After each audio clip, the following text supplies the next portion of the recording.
Hello, amazing students. Welcome to English class. Today we are going to cover a short story. The title is Oliver Twist, written by Charles Dickens, which is on your full blast textbook page 64 to 65. Are you ready? Let's get started. So here, page 64, you can see the text, and 65 is where all the exercises are. Don't worry, I will go through with you one by one. So let's do together. If you look at the picture here, okay, what is this story about? This story is actually about Oliver Twist. He's an orphan and living in a workhouse, and the master is actually always oppress them. So, want to know more? Let's read this text together. First paragraph.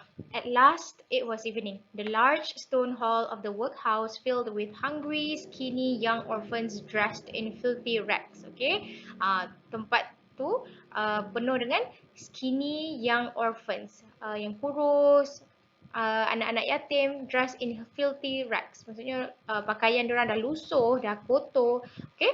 Perhaps the word hungry doesn't accurately describe their grumbling, empty little stomachs. Starving would probably be more suitable.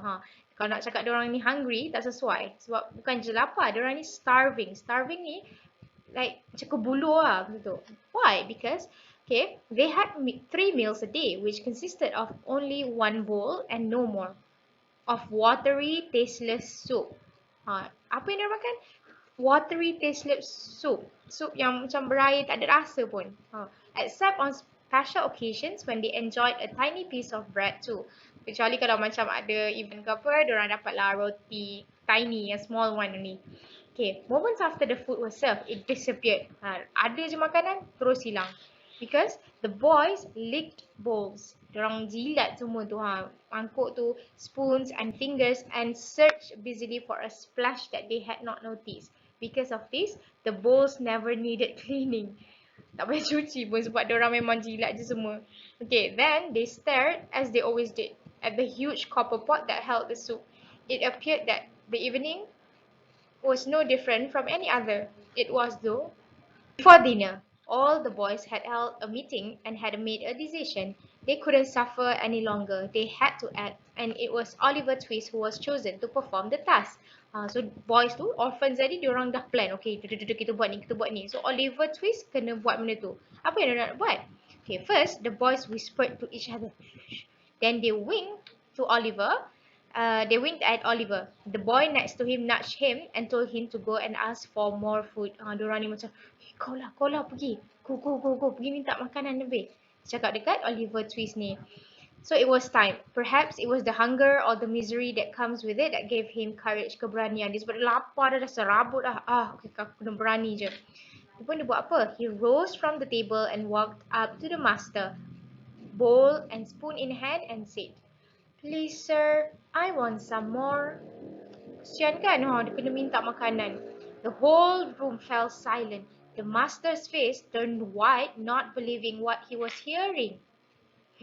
Master tak percaya apa yang dia dengar. Macam mana orphan ni boleh minta makanan daripada dia?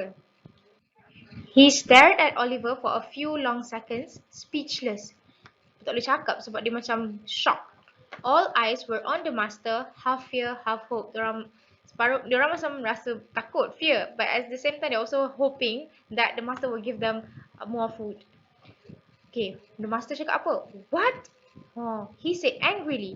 Without hesitating, again Oliver asked if he could have some more soup. The master was furious and did not reply. He raised his ladle high, not to serve more soup, but to hit poor Oliver violently on the head. Dia guna ladle, senduk yang dia pegang tu, pukul Oliver dekat kepala. Kesiannya Oliver. The men in charge of the workhouse were shocked when the master rushed into their room. "I beg your pardon, sir," Oliver Twist asked if he could have some more. They quickly decided that they had to do something at once. So, diorang ni bos-bos ni, diorang pun bincang lah, dia nak buat apa. The next morning, there was a poster at the gate of the workhouse offering £5 to anyone who would take Oliver Twist off their hands. The next day, diorang buat apa? Diorang pergi letak poster. Okay, dia nak jual £5. Siapa yang nak ambil Oliver Twist ni, dia buat dengan harga £5 je.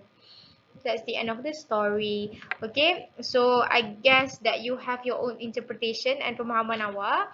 So now you can do exercise C. Okay, answer question 1, 2, 3, 4, 5, 6. Which one is the correct answer? What's the main message of the first paragraph? Okay, is it A, B, C, or D?